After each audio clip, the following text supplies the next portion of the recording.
आप सबका स्वागत है एक और नई वीडियो में। आर्क रियल स्टोरी ये कहानी है माया की, जो आज से करीब 40 साल पीछे वाले समय में है जाने को मजबूत करती है। माया बचपन से ही बहुत ही साहसी और निडर लड़की थी। वह अपनी 14 वर्ष की ही थी।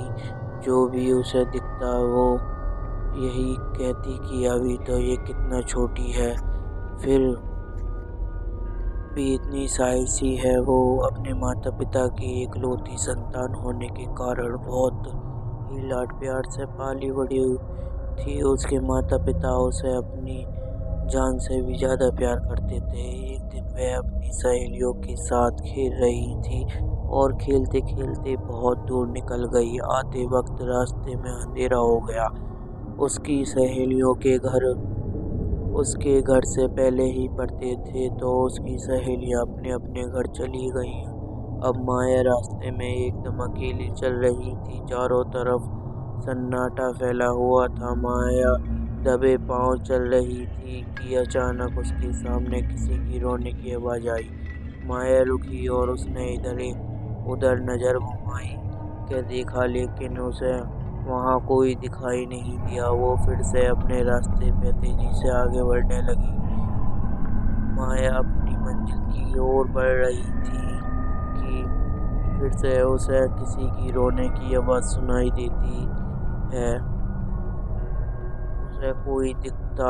उसे कोई दिखा जो सफेद कपड़ों में था, जो रास्ते से थोड़ा हटकर झाड़ियों के पास बैठा हुआ था और जोर जोर से रो रहा था, मानो उसे कितना दर्द हो रहा हो। माया ने सोचा कि बूढ़ा व्यक्ति है जो जिसको मेरी मदद चाहिए।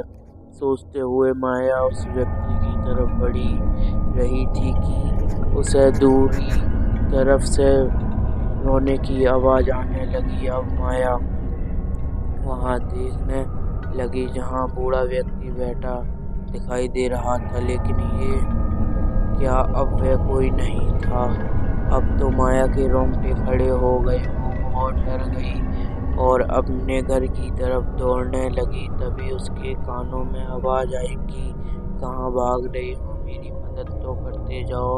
इतना कहकर वो आवाज जोर जोर से खौफनाक हंसी में बदल गई। माया का पूरा शरीर पसीने से लथपथ था और माया दौड़ी जा रही थी। माया भगवान शिव को मानती थी। वह रोज मंदिर जाती और शिवरात्रि पर्वत जब भी आता वो उपवास रखती, लेकिन मांगती कभी कुछ नहीं थी। माया भागते भागते शिव जी को यही बात कह रही थी कि मैंने आपसे कभी कुछ नहीं मांगा, लेकिन आज मुझे आपकी ज़रूरत है। मुझे घर जाकर मेरे माता पिता से मिलना है। कहते हुए रास्ते में ही बेहोश हो गई।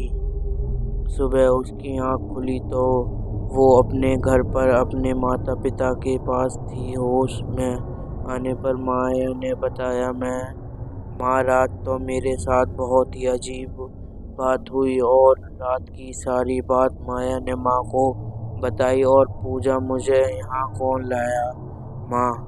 तो माँ ने बताया कि एक सज्जन जिनकी लंबी दाढ़ी और लंबे लंबे केस थे, वही तुम्हें यहाँ छोड़कर गए थे। जब वो सज्जन तुम्हें घर लेकर आए उस वक्त तुम बेहोश थी। उन्होंने बताया कि मैंने बच्ची के चीखने की आवाज़ सुनी थी। जब मैंने बच्ची के पास पहुंचा तो देखा ये बेहोश थी। आज की कहानी आपको कैसी लगी हमें कमेंट करके ज़रूर बताएं। जय हिंद, जय भारत।